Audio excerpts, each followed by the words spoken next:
Freemasonry in the United States has some really amazing history. I would argue that Masonic history on the East Coast, though, is really where it's at.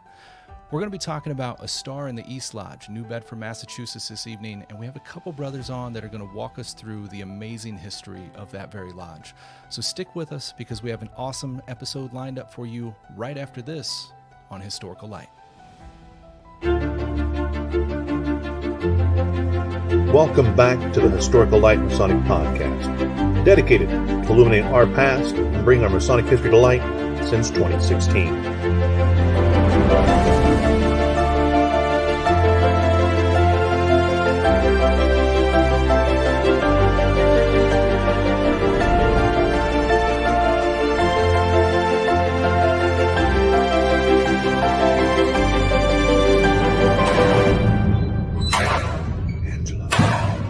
And now, enjoy the show. Greetings and welcome back to Historical Light, an independent Masonic show focused on the historical events and aspects within Freemasonry. I am your host, Brother Alex Powers.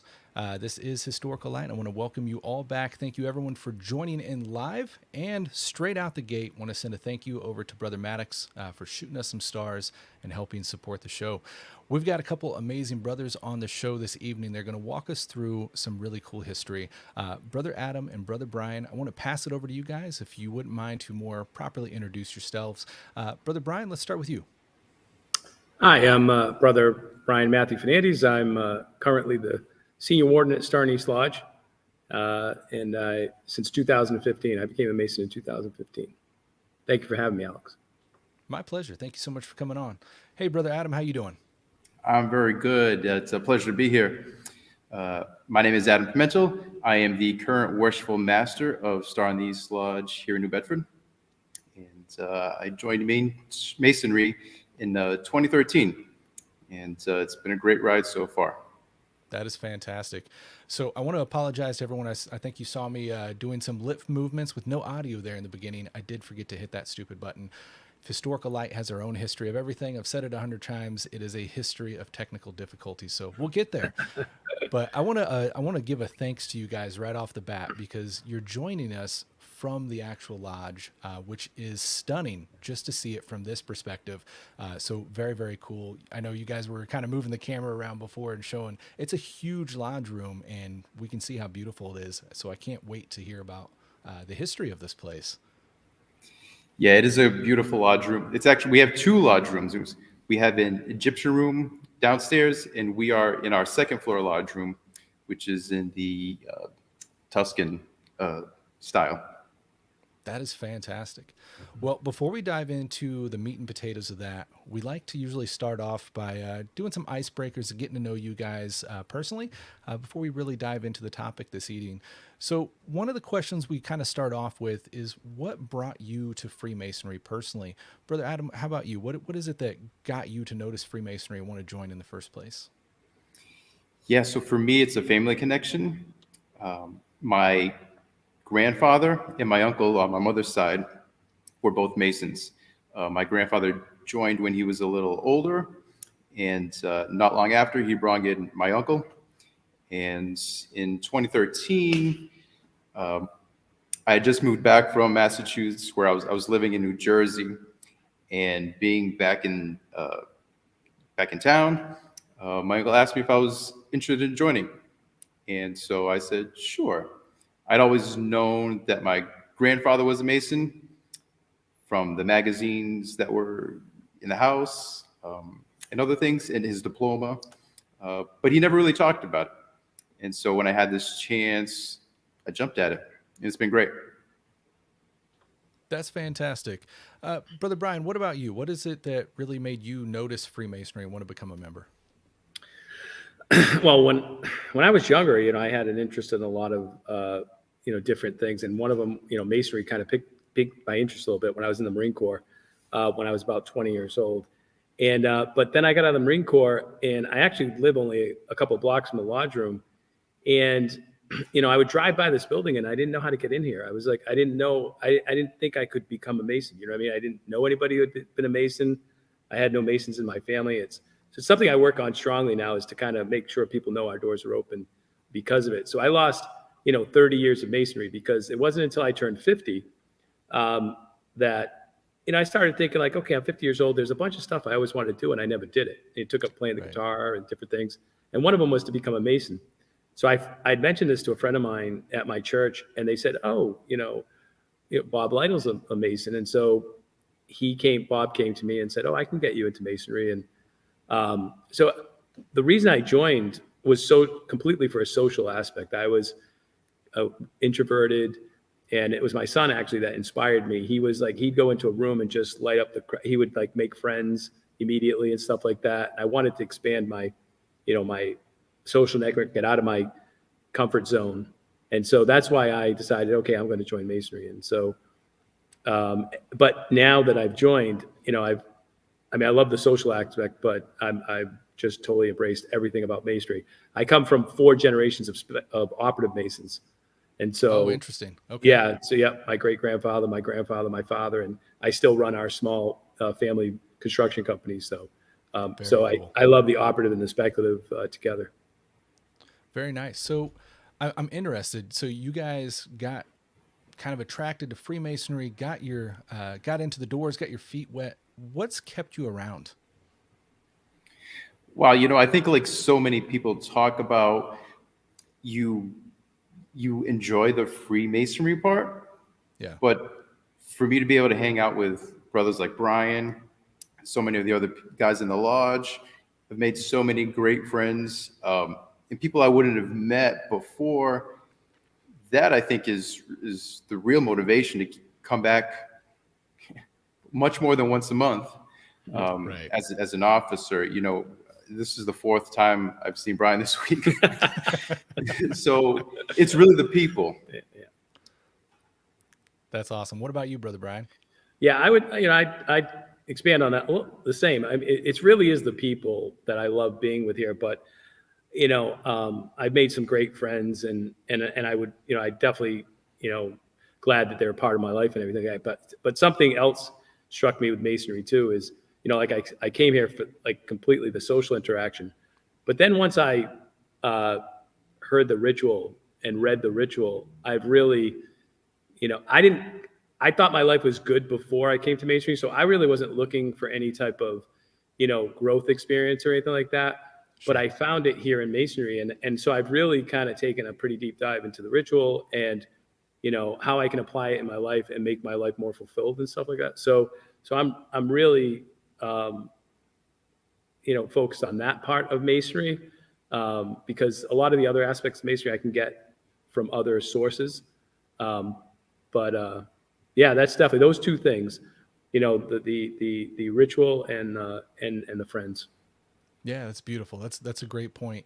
Brother Adam, one of the aspects you brought up was kind of meeting people that you wouldn't otherwise meet. And that struck me because I'm one of those guys that I'd say probably 85% of the people that I talk to on a regular basis outside of like coworkers and stuff, it's all Masons.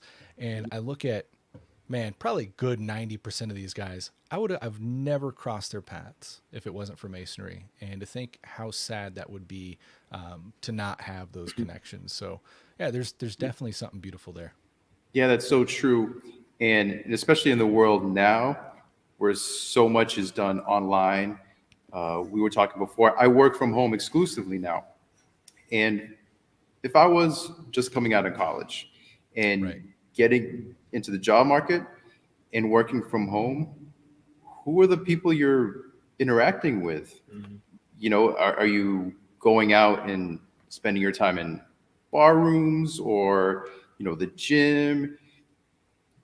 And those can be great or good places to spend your time, but it's not going to be the same as being in a place where you have a wide range of people and good people.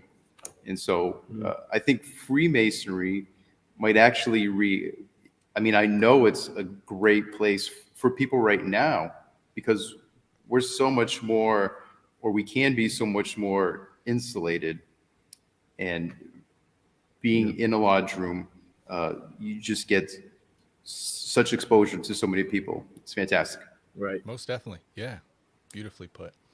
All right, guys, I am stoked to jump in and learn about this amazing lodge right behind you guys. Before we do that, I do want to give a huge thanks to all of our Patreon supporters, everyone that has helped support the show. We've been around since 2016, and we're supported by viewers like you to help us keep on the air, pay for everything, the hosting, the equipment, and to grow and bring the message of Masonic history to more and more every week. So if you like what we do here, you can jump over to the website, historicallight.com, and you can support through Patreon and get some of those amazing perks on the different levels. We got the exclusive lapel pin design, and of course the ambassador breast jewel as well that you can get a hold of. So to all of our Patreon supporters, thank you so much. We dearly, dearly appreciate you guys. All right, guys, let's nerd out on some history. So I'm staring at this lodge behind you guys. One question jumping to mind, I think Brother Brian mentioned it in the opening here, is we struggle in our modern day with people not really knowing about Freemasonry. So I've got to ask, with a lodge, with a temple this big, do you guys struggle as many of we do with people not really knowing you're there or how to get involved? Yeah. Do you want to answer, Brian, or? Well, we can both answer this. I think I'll share a recent. So Adam and I have really tried, in our leadership positions now to like change that and make sure that people know the doors are open. So we have a thing in the city called Aha Night, which is arts and supporting the art community, because we have a lot of art galleries here in downtown, and where all the businesses, banks, and they stay open one night a week, and they put artwork up around the bank, and they highlight different artists. And so we did that. So we had a lot of people coming through. We've had the Preservation Society come through they have a thing where they visit some historical homes on Christmas. So we let them come through during Christmas. We also, but part of the Aha Night, the thing that was great, right next door is a courthouse where some people may know the story of Lizzie Borden. So she was tried, and she killed her mother and father with the axe. It's the whole story. But she was tried next door, and there was a woman who worked in that courthouse for 50 years, and she had, as part of Aha Night, she came in to view the artwork, and she was like, I had never been in this building. I thought there was like crazy stuff going on in here. It's like she said, you have totally changed my image of Freemasonry and and what it's about. So and for a lot of years I didn't know how to get in here. So, but there's a lot of people who don't. There's a hidden gem in the city, and we're right in the downtown. But we're trying to change that. Yeah, I think that's honestly a common problem. So obviously we're a little bit of a different situation out here in Gardner. But in our small town, the Masonic Temple's a big prominent building. It's got Masonic Temple right over the top. And, obviously it used to probably be more well known than today. I think a lot of people think it's abandoned and no longer used. But one of these funny / disappointing stories I've told is when I first transferred out here to Gardner, I was going through doing kind of a cleaning day, dusting, washing windows and all this. And our prep room is directly over the main intersection. And I kind of went over and just pulled open the drapes, and there's a car sitting at the red light, and I looked down, and there's two young girls in the back seat that just happened to look up and just started screaming. Like I could tell they thought I was a ghost. Yeah, I was like, that's not good. We have work to do. Yes. Yeah, when I joined and was telling people, and they said, oh, where's the Masonic Lodge in New Bedford? And I said, it's on the corner of County and Union Street. It's downtown. It's an intersection that anyone who's ever lived in New Bedford has gone by it, and they just didn't know. And it's really a shame. We've been here since 1927, and I think it's just become such a fixture that people don't really notice. Mm-hmm. It's amazing how, especially something so large, just right under your nose can almost disappear. It's there, but it's not. So I'm really interested. How did this lodge's story come about? Well, it started in 1823. New Bedford, our real claim to fame was that we were, the quote unquote, the city that lit the world. New Bedford is right on the Atlantic Ocean, and we were the major whaling port back in the 19th century. If anyone's familiar or read Moby Dick, Melville starts, or the character Ishmael, starts in New Bedford and then goes on to Nantucket before starting the voyage. And so New Bedford's history really starts with the whaling industry. Whaling, of course, is banned and outlawed now, but back then it was really the petroleum industry of its time. Whales were used to create, or they used the oil from the whales to make candles, industrial, lubricants. They use bones for other parts. So the whaling industry was huge, and that is really where New Bedford made its money. At one point, it was the wealthiest city in the world per capita. All up and down the main streets here are just big, beautiful homes, and it really comes from the merchants who own the whale ships and the industries. That's fantastic. So Yes. obviously from that perspective, most of your membership probably started out of that demographic. Yeah, for sure. The business people in New Bedford were businessmen, and they all were related in some way to the industry. It's really interesting. The whole industry required so much. You needed the people to build the ships, you needed the rope makers, you needed the barrel makers, the people to process everything. And all the different businesses sort of came together to do this one industry. And so a lot of our members, they were involved in these different businesses. That's Yeah, fantastic. Now go ahead, brother. Yeah, I can rewind on that a little bit and a little bit and add on to what Adam was saying. So if we just go back a little bit, just to give some background history. So this whole area around here was settled thousands of years ago by the Wampanoag Indians.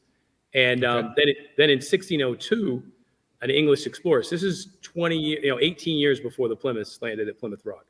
So 1602, Bartholomew Gosnold lands in New Bedford, what is now known as New Bedford, and he interacts with the Native Americans, but his crew doesn't want to stay, so they leave.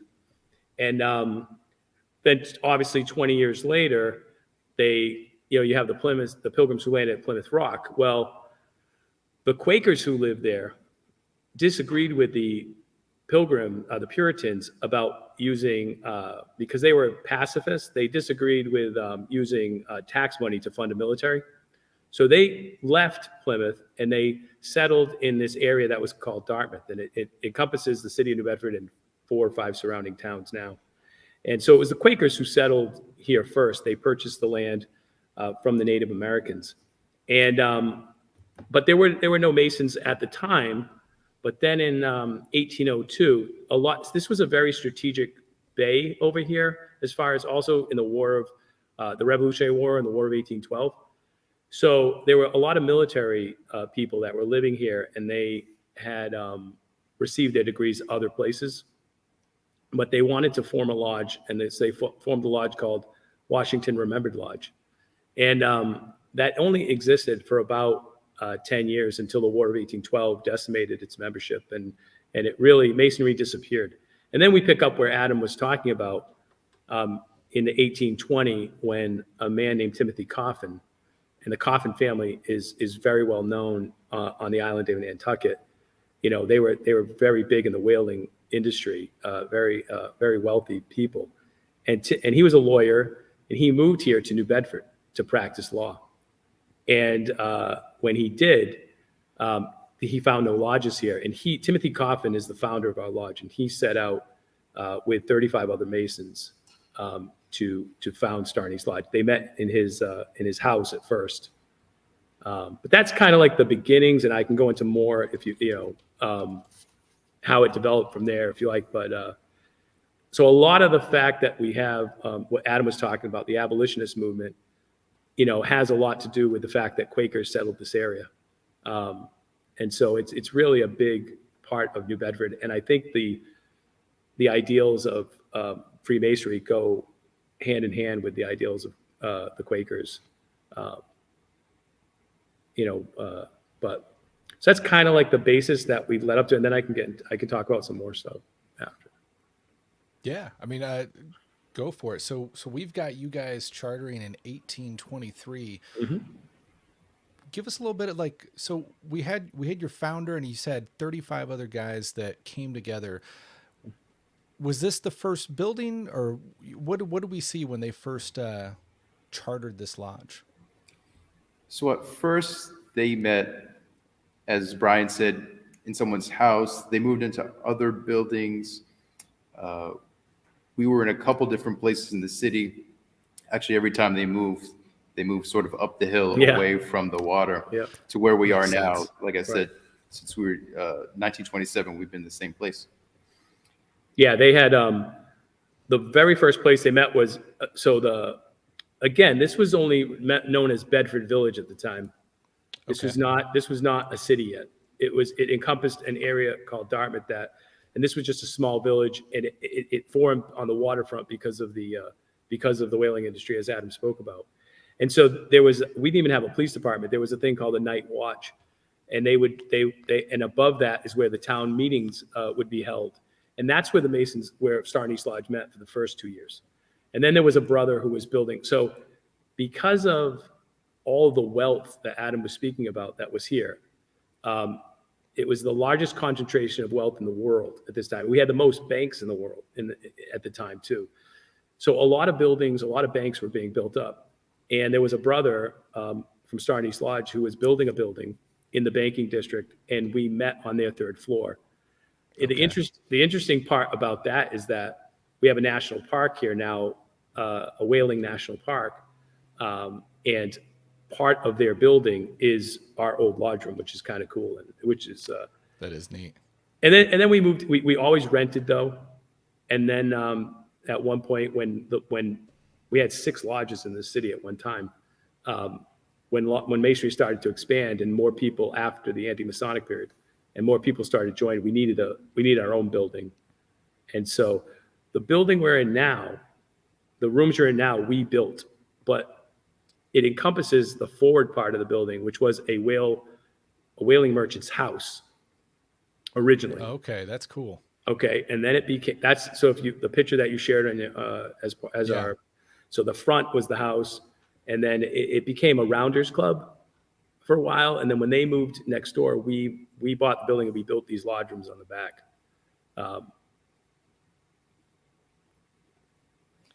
That is really cool. I'm trying to pull up a picture here real quick and see if we can share it here so everyone can see that. But, I'm interested. You're talking about when they first originally met, they were meeting in somebody's house. Was that, I'm slipping on the name of the founder, but was that the founder's house, or do you know whose house that was?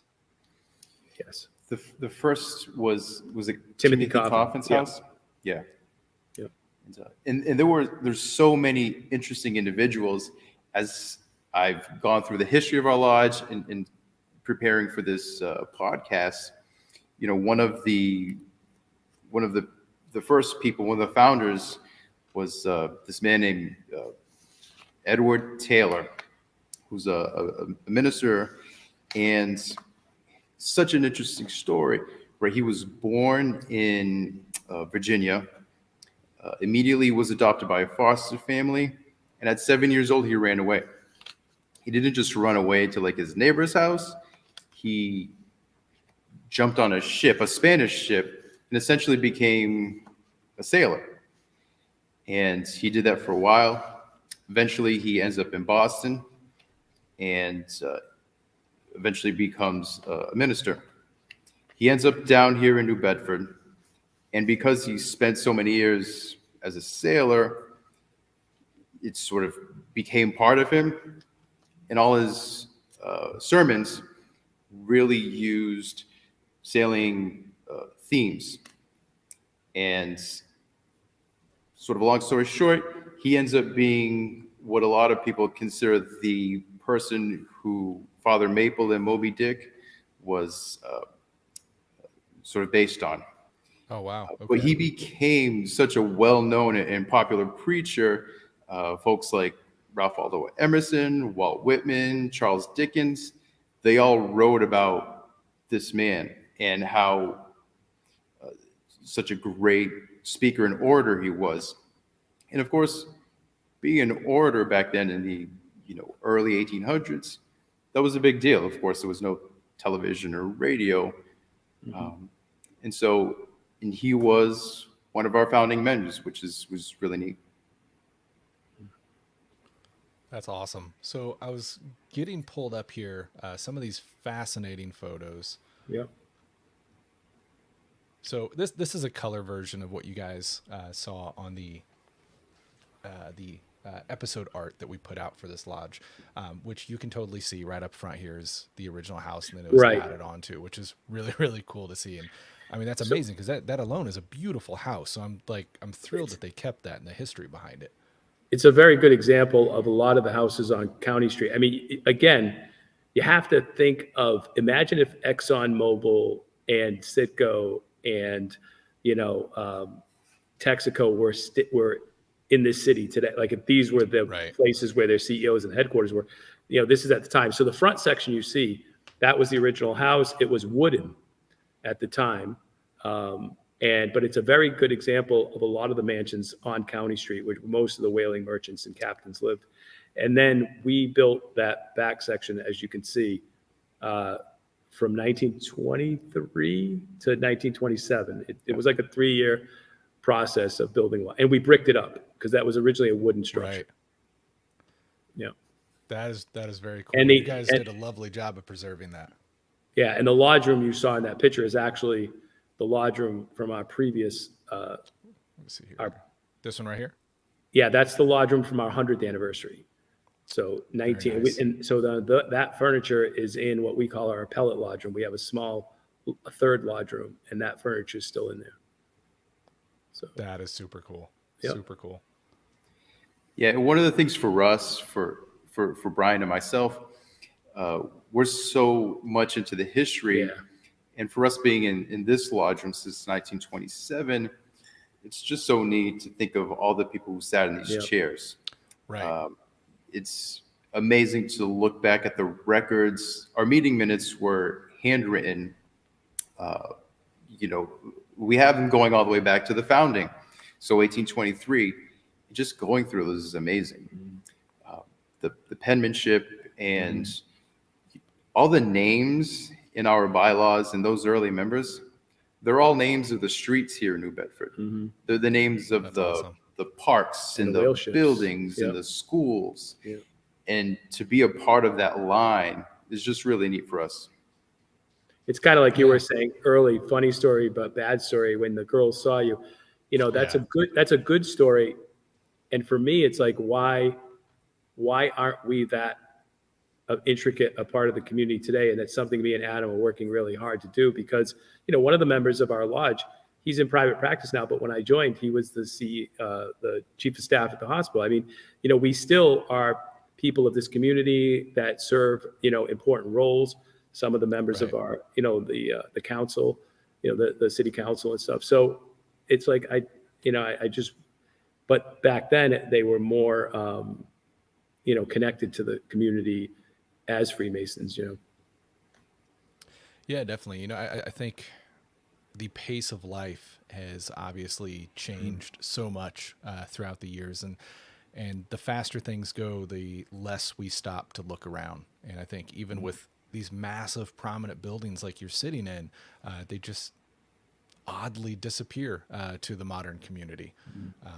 But luckily, with guys like you, we can take measures to not only preserve that, but try to re-infiltrate the community as well. I'm thrilled to hear that you guys have all of your records going back to the start of your lodge. You'd be surprised how many lodges we talk to that are much, shorter lived than yours. They don't have a third of their records left for various reasons throughout the years, but that's amazing. Yeah, we're very lucky in that way. So we got Brother Maddox here over on the Facebook side asking if there is a picture of the cornerstone. Do you know if there's one on Google? I don't even know if this building has like a proper Masonic cornerstone with anything like the date on it. The house that you pulled up, that black and white picture, it originally had a big porch in the front. So I don't know if maybe that would have had it, and we lost it when the Right. When it was bricked over. when the- That's a Right. good yeah. point. Very well could have been. Yeah. I almost wonder, since that was an existing original house, if maybe there would have been a cornerstone added to the add-on portion of the building, but it's hard to say. I know, like here in Gardner, which I feels like less heard of, but if it happened here, it happens other places. We had a building previous to the one we're in now, and then they built this one, a brick structure, and it was big prominent at the time. But one thing or another came up, and they had a ceremony scheduled at the Grand Lodge to set a cornerstone, and it got rescheduled. And then that rescheduled date got rescheduled, and it just never happened. And we don't have a cornerstone. There was never a ceremony. I don't believe we do either. Yeah, I don't think so. Yeah, not a formal one. What we do have is a time capsule from 1923 Yeah. that we plan on opening in the next couple of months. So we're celebrating our 200th anniversary this year. And as one of our brothers was going through the basement where we keep lots of records, he found this dusty copper box, wiped it off a little bit, and lo and behold, it was a time capsule that they had sealed up in 1923. The original plan, which it has spelled out on the box, was for it to be open in 75 years. Well, time and you keep throwing stuff in the basement.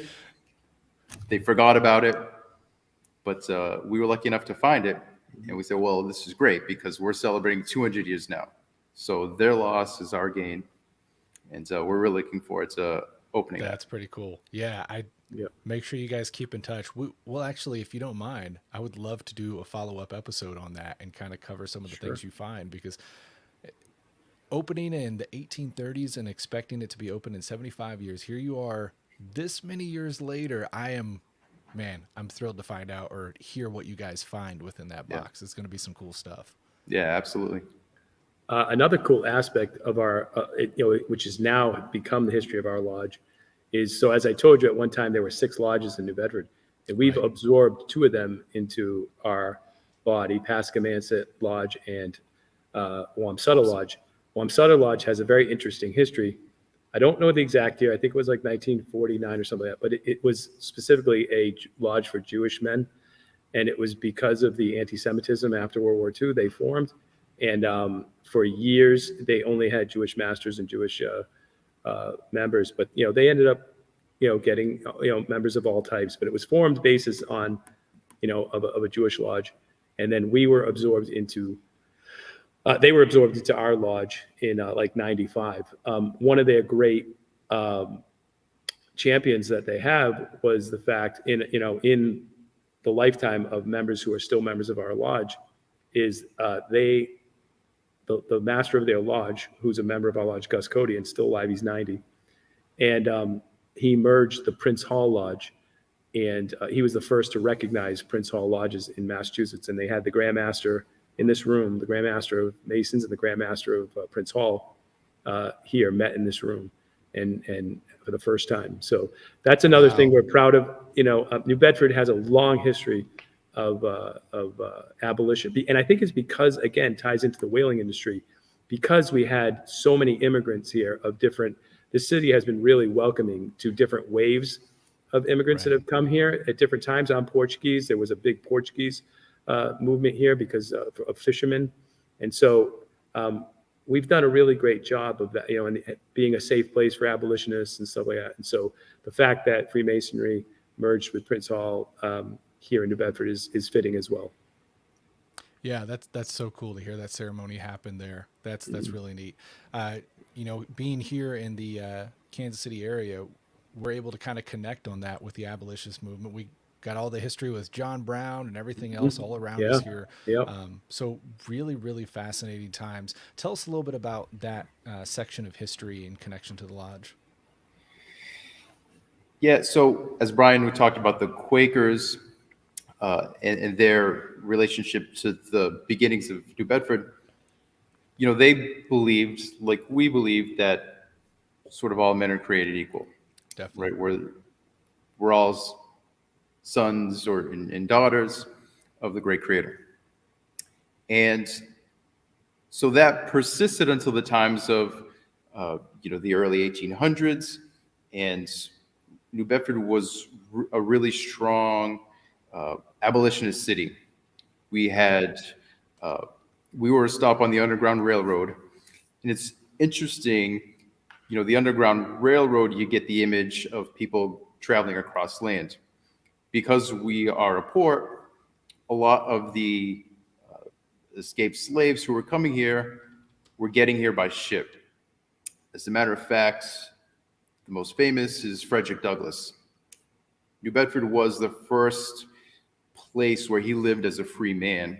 And he was actually employed by a member of Star and the East Lodge who had a foundry. And so he worked for a brother called Anthony Richmond. But again, that abolitionist thread through the city really made us a big spot on the Underground Railroad. We had, Brian has done a walking tour of the downtown area, and one of the stops is a place that has a plaque where there's a piece of what was called the Liberty Bell.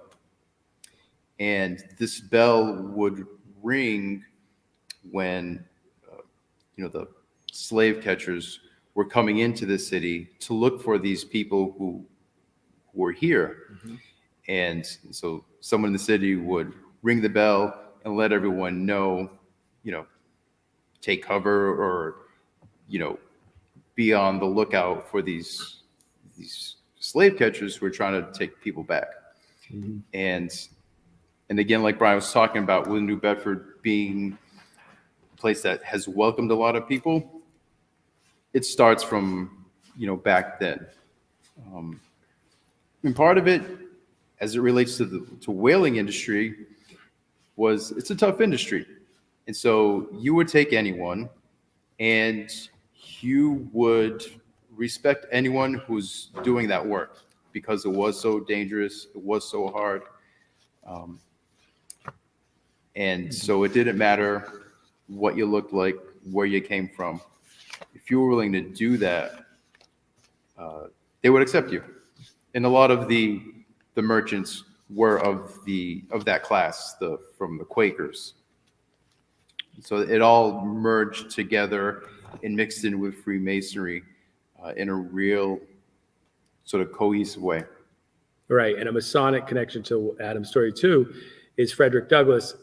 People may know that he was the first African American that was ever appointed to a position in the federal government, and he was appointed by brother James Garfield, who was president of the United States at the time. Unfortunately, assassinated during his time, but and also the first mayor of New Bedford was not a member of our lodge, but Eureka Lodge, which was the second oldest. They've now been absorbed into another lodge. His son was also the 14th mayor, who was Grand Master of Masons in Massachusetts at one time. So,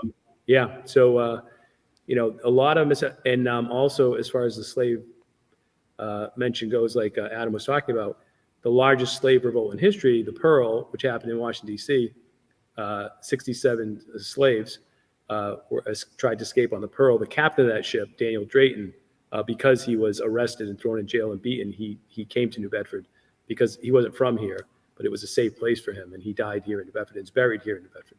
So lots of really proud history of this city. Definitely. Again, not just the whaling industry, but the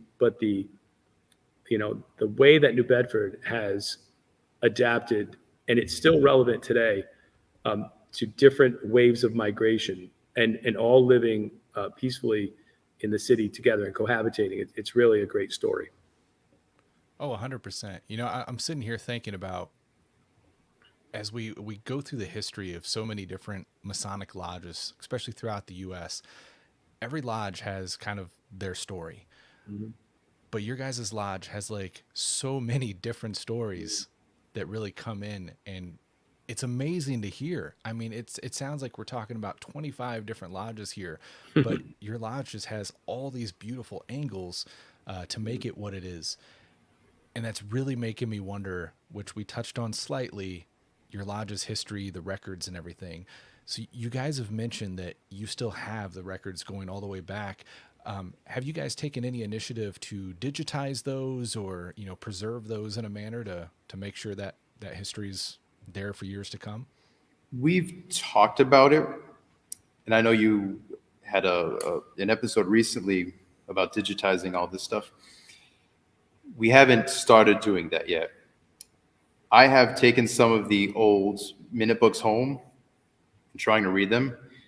Some of it is really hard with the handwriting. Definitely.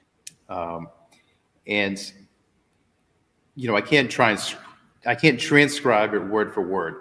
But what I do is, if I read something that is of interest, I'll write it down. I'll make a note of the day, which book it's in.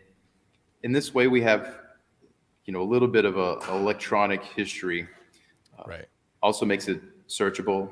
So if I wanted to search for Timothy Coffin, I can go back and search that document for anywhere, he's mentioned.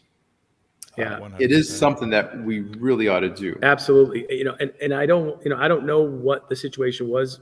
Adam and I have only been here since 2013, 2015. I don't know what the mood of the brethren were back then, but Adam and I definitely have, like we've talked about, we have to preserve these artifacts. We have to properly protect them. We have some portraits here that I'm sure are worth a lot of money. We have an apron from 1824, Wow. here. And so, but a lot of the stuff we found this in places it really shouldn't be stored, in places that it really, Sure. and so we know that it's something we're addressing, and it's something that has to be done. And hopefully now that we have, our lodge is expanding recently, and we have, more involved brothers, that we can all come together and preserve the strength. I know there was some times, that the lodge was struggling, and maybe that wasn't where their focus was, but it's definitely now, I think, a time where the lodge is vibrant. And if we got to do it now, Well, to put your mind at ease a little bit, that it's not an uncommon story. I'd say the mass majority of lodges are in that position. And, as we've talked about not knowing where the brethren were thinking about that in the past, one thing we have to consider when we're looking at historical preservation is, for one, the aspect that you saw your original building was wood and they bricked it up. Well, for one, many lodges did that as a stance of preservation, because those wood buildings were prone to fire from drying out, yada yada. By bricking them, they called it fireproof back in those days. right. Really, historical preservation until just literally the last couple decades has been just get it all. We got it here. It's safe. Get it in some kind of a concrete building. It's safe. We did a episode with our grand archivist here in Kansas some years back, and he was telling me kind of the same stories of, they got their big brick building. It was fireproof, and they've got artifacts and documents from all over the jurisdiction. And at one point, the Grand Lodge had decided it was safest to get all the charters back.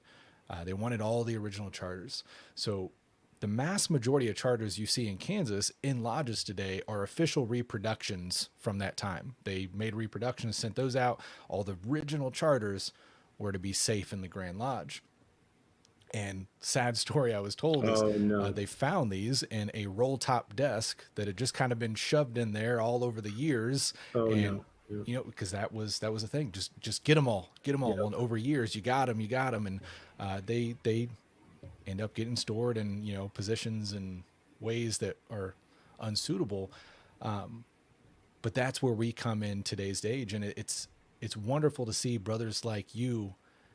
Even though we've only been here since 2013 or so, the means that we have to preserve and now digitize these documents, it's night and day from the task in their time. In their time, it was literally just get it. Well, now you've got it. And thankfully, because of them, they did that task. We have it. It could entirely be lost. Now we just have to find those ways to better preserve it. You know, one aspect I'd bring up, I guess I'll throw in a plug too, because here in Kansas, Kansas Lodge Research, which I'm part of, we started making digitizing kits that we sent out to lodges across the state that have everything they need in there to do this very work. And I had the honor of doing a presentation for the Massachusetts Lodge Research not too long ago, just a few months back. And I know they were in the process, they approved it, and they were building one of those very kits. So you might reach out to them, and they should have that equipment or be working on it. So that'd be a good connection for you. Because one thing, like you were talking about, some of those pages are really hard to read. I went through that as well. I'm sure you guys know there's some secretaries that you're like, I love this guy. Everything's so crisp and clear and perfect handwriting. And then the next year, like, I hate this guy. I don't know a damn thing that happened the entire year. And then you hit those pages where, because in those days, the ink was hand mixed, right? So when they show up to lodge and they barely got ink, what did they do? They put some water in it and shook it up. And you got this ink that's just barely on the page. By scanning it in, you'd be surprised because you can tweak those levels of how you view it. You're able to read that oftentimes much better digitally than you are on that page. So getting that digital image not only secures it moving forward, but it can even make it easier for you to read. Yeah, it's interesting reading those minutes and seeing when someone else's handwriting starts. You're like, oh man, who is this pro tem secretary for this meeting? Like, I can't read it. It's almost like another language because everyone's handwriting was so unique. Aside from the cursive being very different than it is now, Sure. every time that secretary changes, I almost have to say, okay, how does this person make their S? And how does this person make their T versus an F? Because it just becomes so much harder to read when you're almost deciphering it from one meeting to the next. And so, yeah, there are definitely some secretaries who I'm like, oh, this is fantastic, it's great. And then, you know, at the end of the year, they vote on another secretary. And it's like, oh, no. Yeah, I definitely went through that with my lodge when I was going through. We wrote the history book, and I was getting all that stuff digitized as we go. And my wife heard me praising guys and cussing guys as I was going through, trying to document for a year. I'm like, I don't know what happened, and you're scanning it and playing with the lighting and just trying to make out those words, and it's amazing. Yeah, we do have more recent records in meeting minutes that were typed out, and I haven't gotten there yet. I've started from the beginning. So I'm not there yet where they're typed out. And even though that might be a little easier, I feel like it loses something. Having those minutes and those words coming directly from someone's hands, it's different. You're connected to it in a different way. And so although sometimes it's painful, it's really enjoyable and rewarding. Yeah, I don't think you get the, No, go ahead, brother. No, I think I haven't viewed him. Adam has been kind of the archivist on that but hearing you guys talk about it, I can imagine, you see printed word every day, but I can imagine like looking at something, a document, from 1823 or something like that, and just thinking like the human being that wrote this, like he could have been a whale ship captain or or the mayor or the, just it's such an important figure in our history, of the time. And just, it's just to look at that and say, I'm touching the same book that this person, I went to visit Portugal where my grandfather was from. And, we went to the church and we saw the book where his baptismal records were, and just to see that from 1890. And it was like, so I can imagine, it's just, it must be grand. Yeah. It like you're saying with it switching over to type, it's almost like you lose something, and it's definitely 100% a double-edged sword in my opinion, because while it's nicer for, at least today, items like OCR searchable content, like when we digitize those, like you were mentioning, that's a huge part of what we're doing here is I mean, it's a game changer for Masonic research. Instead of having to read page by page, to be able to just like keyword search a document or even a group of documents, it connects dots like never before. But that handwriting brings that personal aspect. I mean, we see with any kind of generic history, as human beings, we freak out over signatures. We're like, oh, that's the signature of so and so. In Masonry, our minutes are a weird animal, because at face value, they're like some of the most boring, mundane documents ever. It's like, the minutes, really? We don't want to hear those. You think, I mean, they're historical documents. That's what they are. They're historical record. And while they are boring and mundane, for those that understand them and know the flow of them, we can pick up on those levels of personality, like Brother Adam was saying, picking up on the different way they were writing or whatever. Also, like mannerisms. One secretary talks about things a little differently, or the flow of it. And when you really sit there and break down year to year, you can kind of tell the personality of the lodge a bit different as well. It's really neat. I mean, besides just a signature, we're talking about core founding members of our communities, and to be holding a book, like you said, brother, that they were holding, to be looking at an entire page that they sat there that night and wrote out, is quite amazing. Funny story from when I was, working on those for the book we wrote. I can't remember when it was, late 1800s. We get to a random page, and mind you, I mean, this is like 120 years old at the time. Flip a page and there's a fly smashed in there, and it's like, holy crap, that thing's been there for 100-year-old fly. years. Exactly. But then you instantly get this like mental visual of that meeting night. There's no air conditioning. They're on the top floor of this wood hot structure. They're probably pissed off, arguing about something, and there's that fly, and just smash. So I preserved it. I didn't take the fly off. I scanned it, and it's still there. It's part of history, right? But you get that unique level of personality of your lodge in those time periods, and I think that's a beautiful aspect to have. Well, I hope the person who smashed the fly thought, oh, this will be really fun for someone in 100 years. Yeah, exactly. Come across this.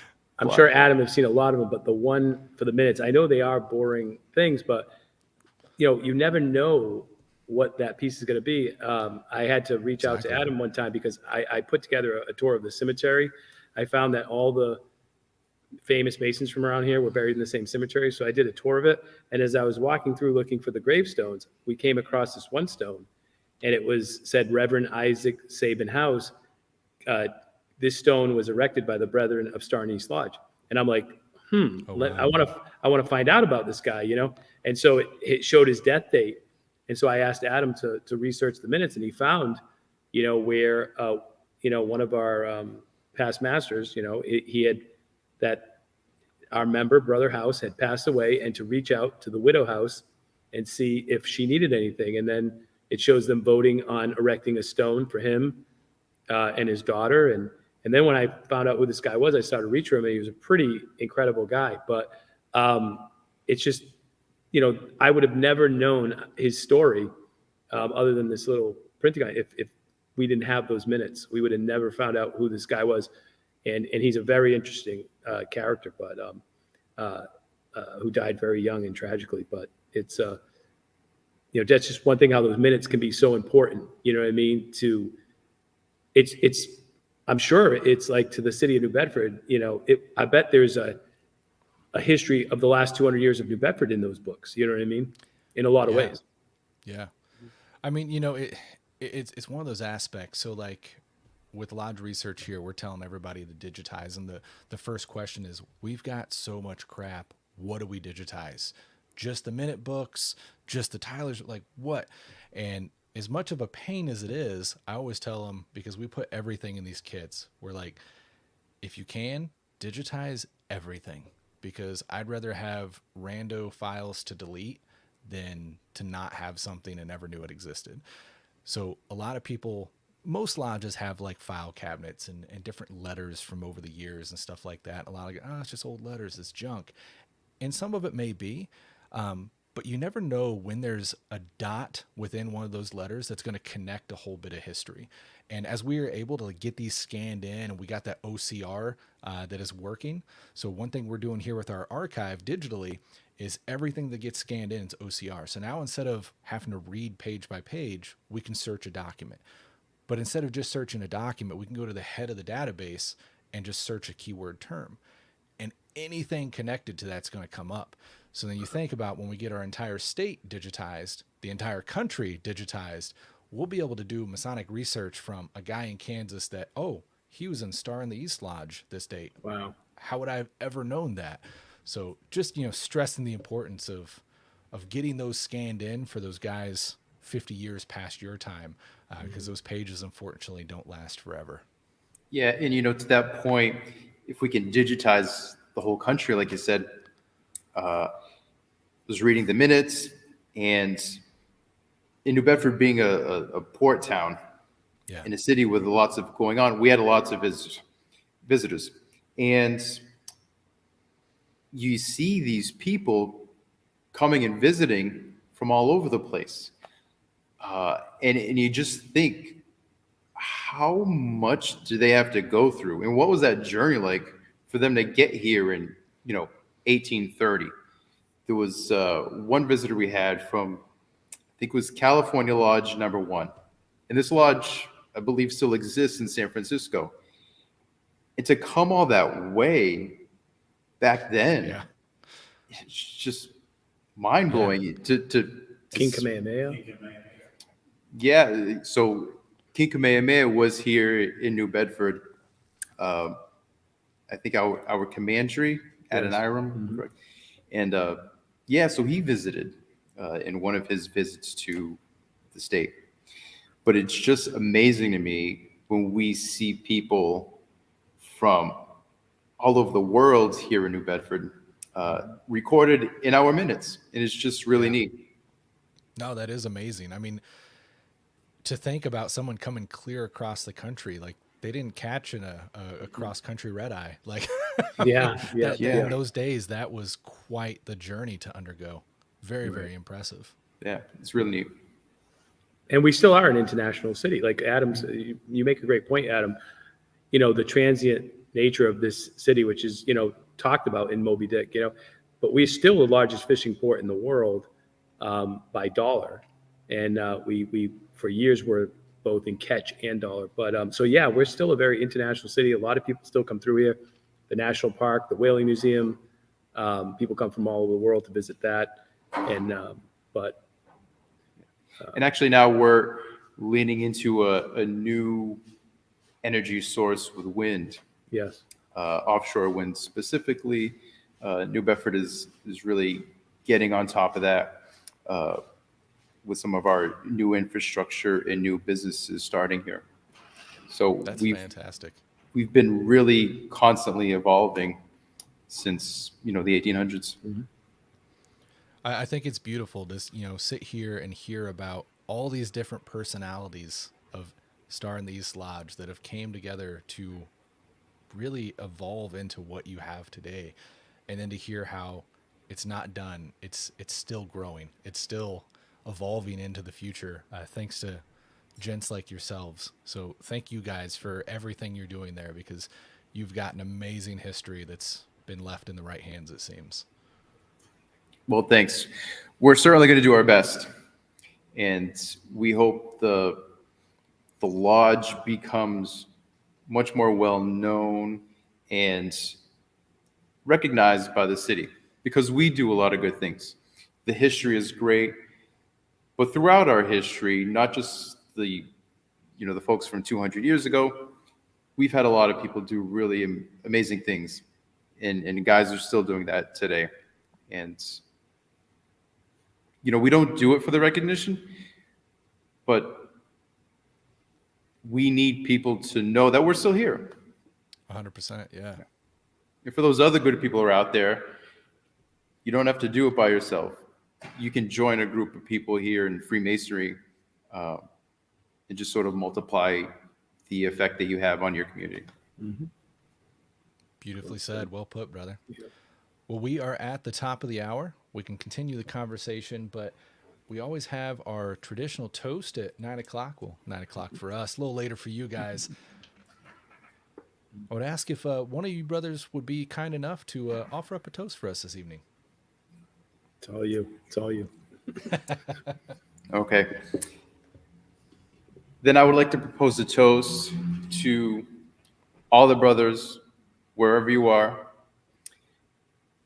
Please keep in mind the fantastic history that we all share, and may we all do our best to create new history for the brothers to come. You're You're here. here. Cheers. I love the way that you worded that, brother, because I think we all too often forget what you just said.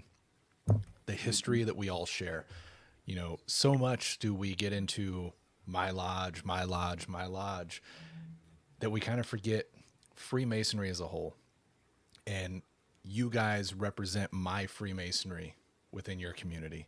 And my lodge represents your Freemasonry in my community, and vice versa, all throughout the country, all throughout the world. And I think it's one of those impressive things that just gives Masonry that little something that keeps us all around. But it's quite beautiful at the end of the day.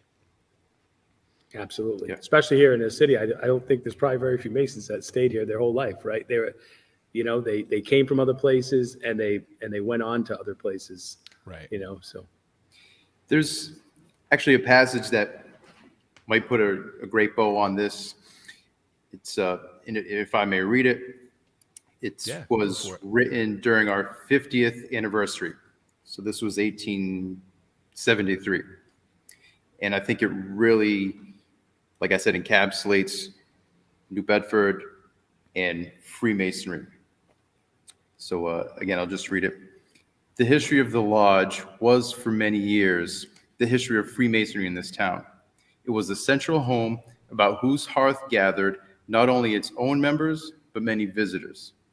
In its history, the names of large numbers are entered from other places, from every New England and Middle state, from nearly everyone in the West and South, and from the Pacific coast, from Nova Scotia, from England, from Scotland, from Ireland, from France, from Germany, from Spain, from the Sandwich Islands, from St. Helena, from Australia, from China.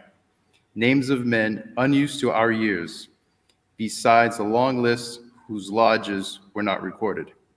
It reminds us not only how territorially broad is our institution, but how many this lodge at the gateway of the sea welcomed within its portals. It suggests to us the thought how far the name of Star in the East has been carried. Composed very largely of hardy sailors, the adventurous sons of this port have visited the lodges of the world and everywhere found a brother's welcome. The universal language has given and received admission, where the known language of the tongue would fail, and has opened the doors where workmen, nobles, and princes met on the level of a common manhood, the only platform known in Masonry. And again, that was in 1873, awesome.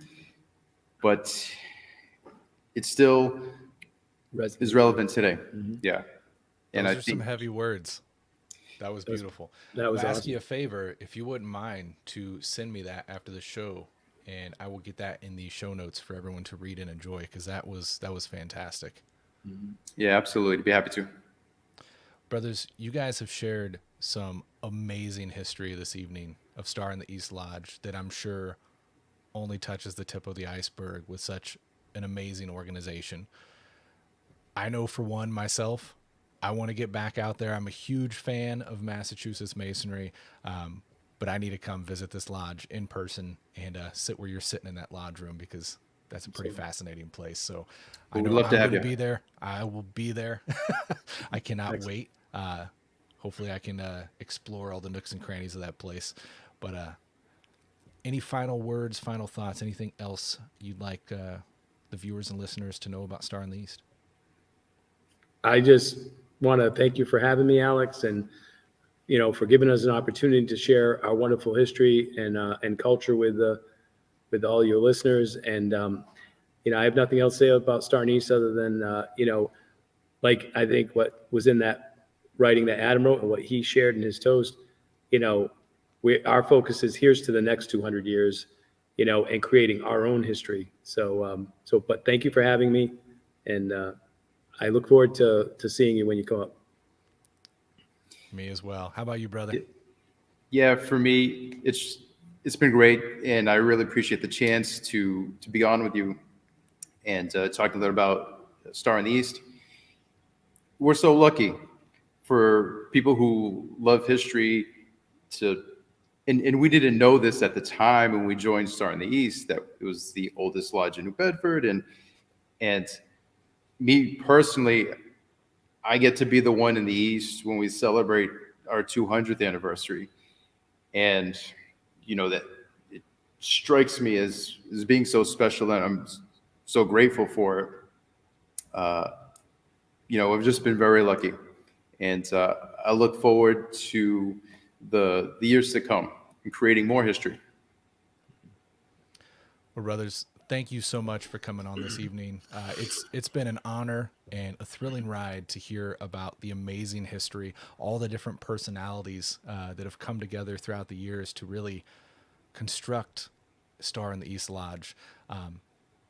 Such amazing history. Definitely on my list to get up there and visit in person. Great. I want to thank you brothers so much for coming on and really sharing that history with us and taking on all the tasks that you're doing to maintain it and move your lodge into the future. You're doing a fantastic job. So thank you for everything you do, brothers. Thank you, Al. Thank you. Well, thank you everybody that has tuned in live this evening. Love you guys. Appreciate the support. With that, we will see you guys in 2 weeks. Keep preserving the history of Freemasonry. Have a great night, everybody.